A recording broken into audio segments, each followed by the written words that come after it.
Bismillahirrahmanirrahim. Assalamualaikum warahmatullahi wabarakatuh. Baik, yang pertama-tama, yang paling utama, marilah kita panjatkan puji dan syukur kita kepada kehadirat Allah Subhanahu wa Ta'ala yang telah memberikan kita beribu-ribu nikmat, baik itu nikmat sehat, nikmat iman, dan yang paling penting adalah nikmat Islam.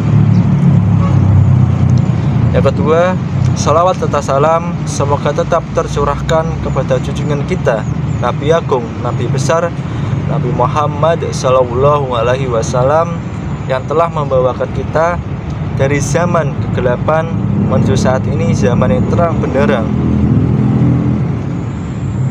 Baik kawan-kawanku, di sini saya akan membawakan sebuah tema yang sangat menarik dan sudah tidak asing lagi di telinga kita, apalagi di negara Indonesia kita, yaitu korupsi. Sebuah hal yang sangat patut kita pertegas di Indonesia, yaitu anti korupsi. Korupsi itu sendiri merupakan pengertian dari seseorang atau orang melakukan penyelewengan hak atau wewenang untuk kepentingan pribadi mereka itu sendiri, dan sangat tidak dianjurkan untuk kita lakukan.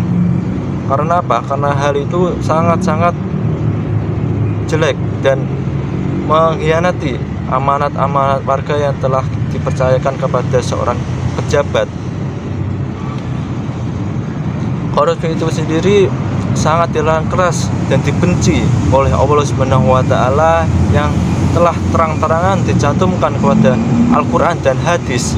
Karena korupsi itu sendiri merupakan sebuah tindakan yang sangat dirugikan, yang memiliki dampak yang negatif bagi lingkungan dan masyarakat itu sendiri.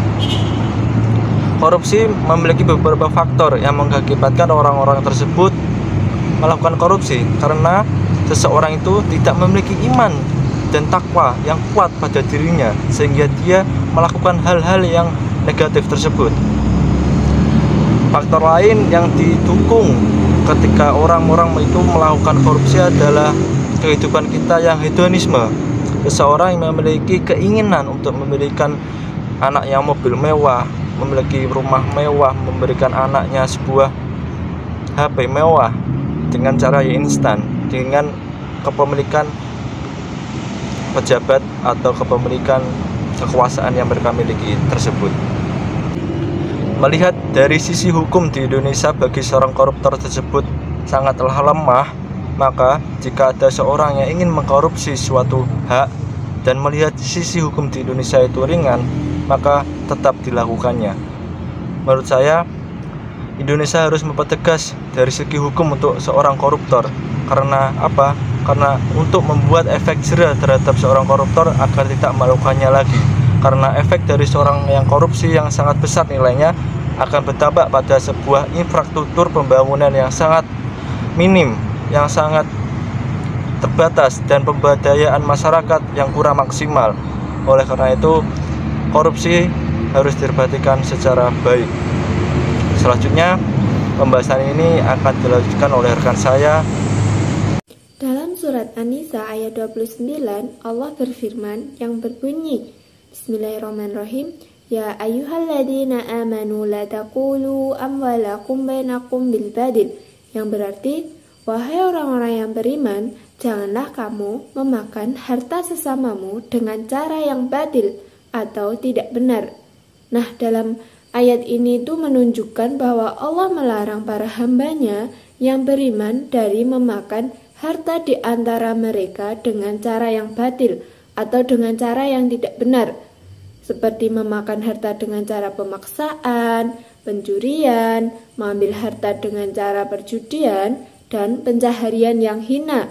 Bahkan bisa jadi termasuk juga dalam hal ini adalah memakan harta sendiri dengan sombong dan berlebih-lebihan. Karena hal tersebut adalah termasuk suatu kebatilan dan bukan dari kebenaran. Maka dari itu, anti korupsi perlu digerakkan supaya kita dapat menghindarkan diri kita dari perilaku yang tercela ini. Saatnya mengembalikan harga diri manusia yang tidak tertipu oleh kesenangan duniawi. Mari kita tingkatkan iman dan takwa serta tingkatkan sumber daya manusia yang bermoral. Katakan tidak untuk korupsi.